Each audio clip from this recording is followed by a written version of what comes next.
a few changes to Fido for this trip. I've dispensed with the second giant propane canister.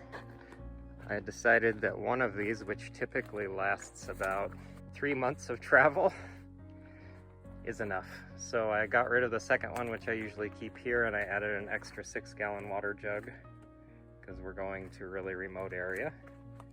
I also reworked the front leaf springs, which put more arch in them than they used to have.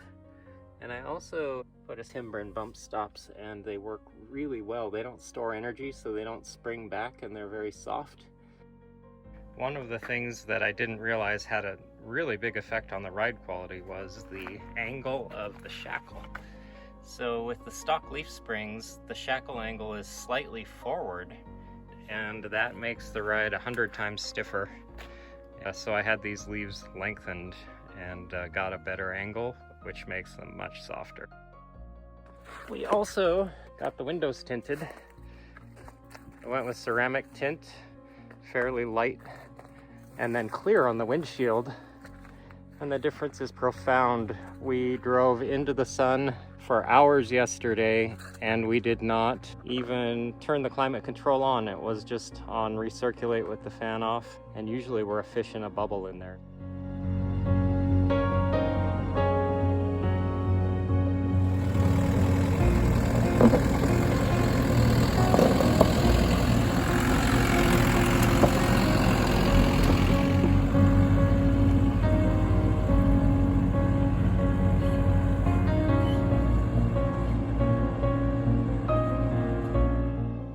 So you just unscrew the valve stem, which increases the amount of air that can come out as it's not restrictive.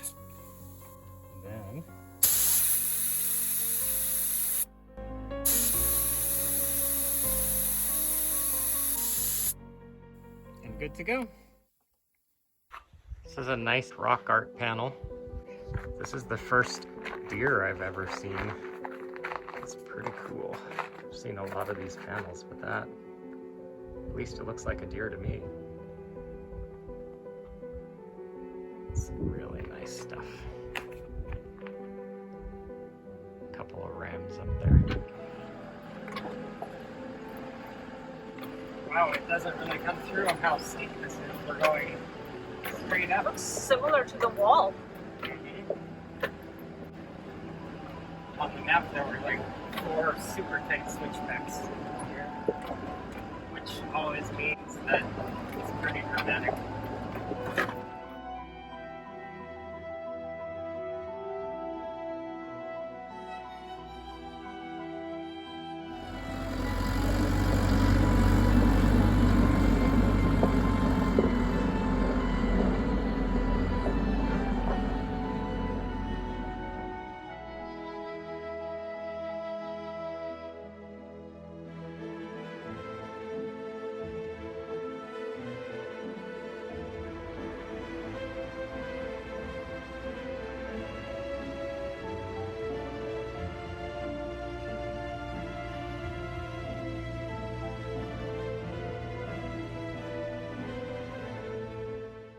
I don't know, those clouds look like they're pretty big load-bearing clouds. Thunderheads over there. Is it thunderhead? Well, see how surly those are over there? That's the bottom of the thunderhead.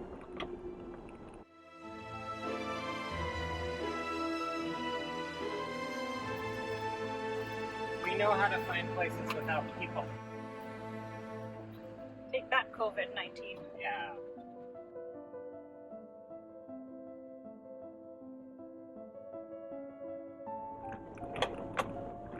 Well, viewers, you can see the extreme comfort of Fido over rough terrain. It's almost like riding in a Cadillac.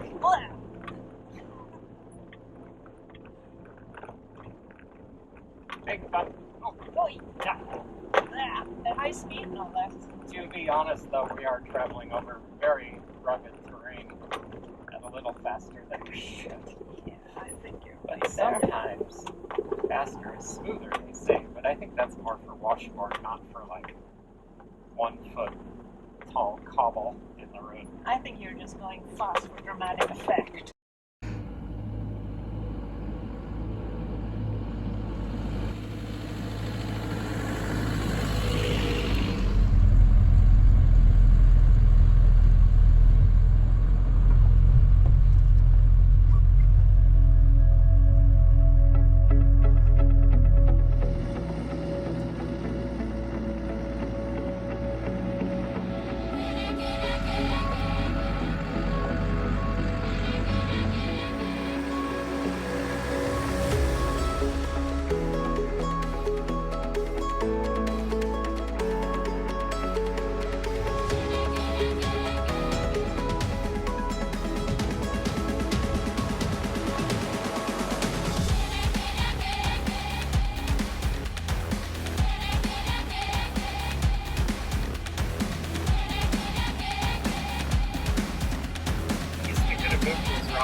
want to make it too encouraging for the others, now, do we?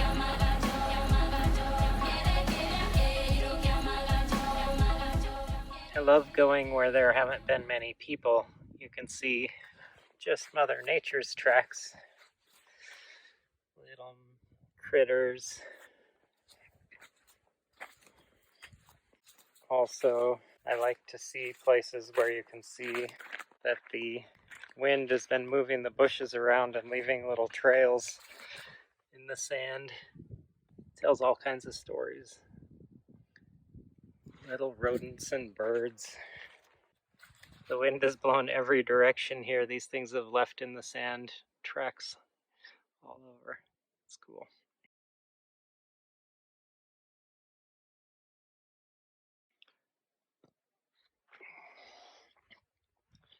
This is a pretty cool spot.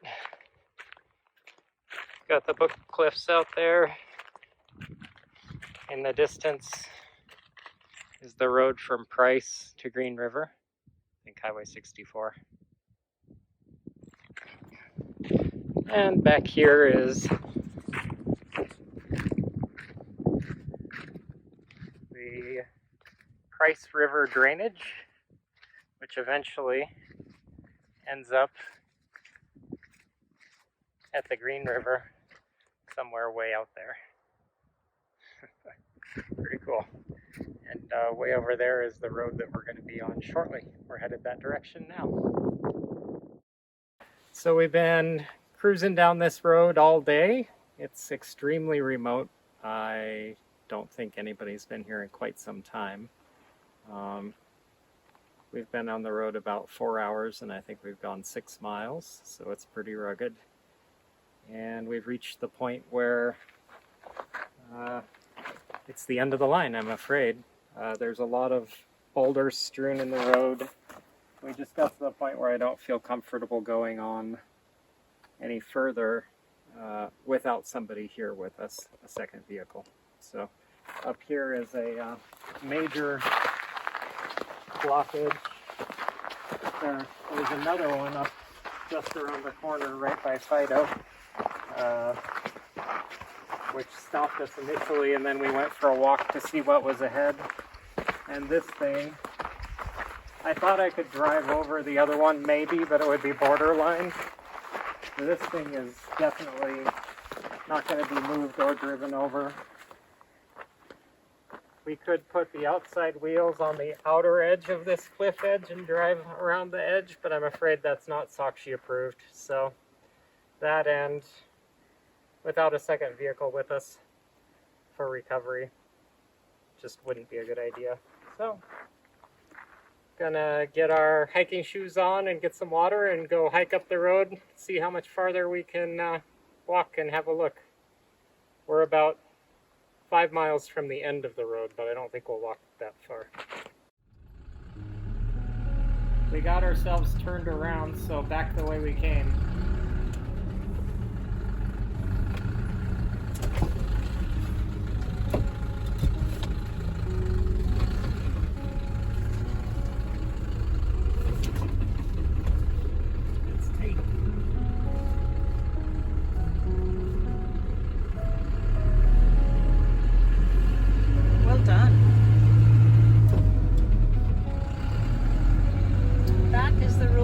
After, but didn't quite get there. Been looking at that road for many, many hours. Next time. This really is gorgeous.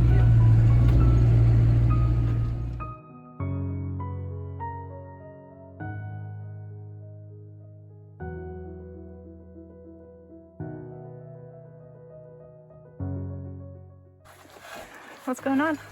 Yesterday, when we were turning around on that precipice, I heard a very loud popping noise. It seemed to be from the right front, and I think there's a possibility that we've stripped out a hub. I just want to check by lifting this up when the truck's in four-wheel drive in gear and see if this wheel is freewheeling or if it's connected.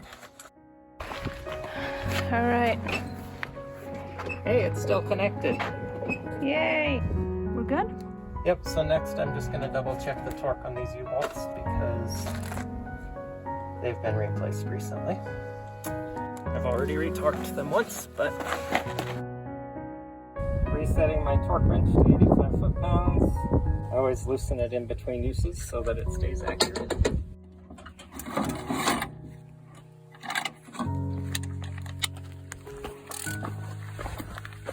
And what is it that you're tightening now? The U-bolts on the leaf springs. I'm just double checking the torque.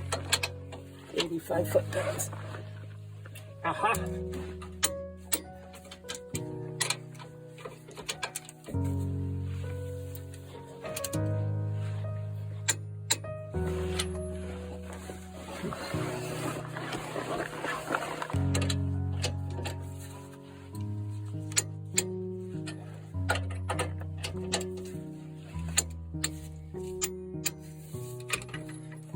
Not strong enough. Look at you go.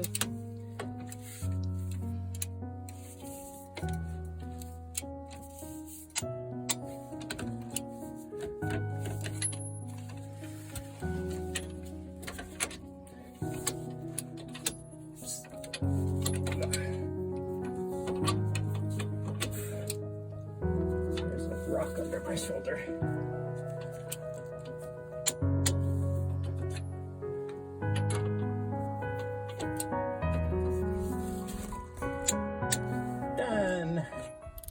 Well, they were all loose, and so hopefully that was the source of our noise. A shifting leaf could make a loud clunking noise, so I guess we'll know in the coming days.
So we're driving through the desert in the middle of nowhere, and we stop, and Sakshi points out that we have moisture on our tire.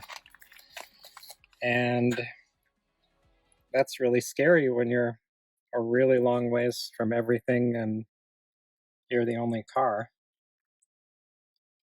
We opened up the cab and we looked at the engine and couldn't find any moisture. I thought maybe it was the AC condenser because we noticed it yesterday as well. but we haven't been running the AC today. So then we noticed that it's on both tires.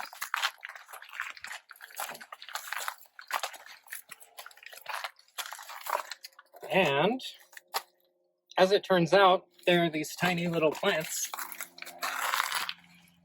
which, when you squish them, they release moisture. And so that's evidence of how infrequently traffic comes through here, that little plants like that can survive in the middle of the road and release their precious gotten gains of water on our tires. So no worries, and onwards and upwards.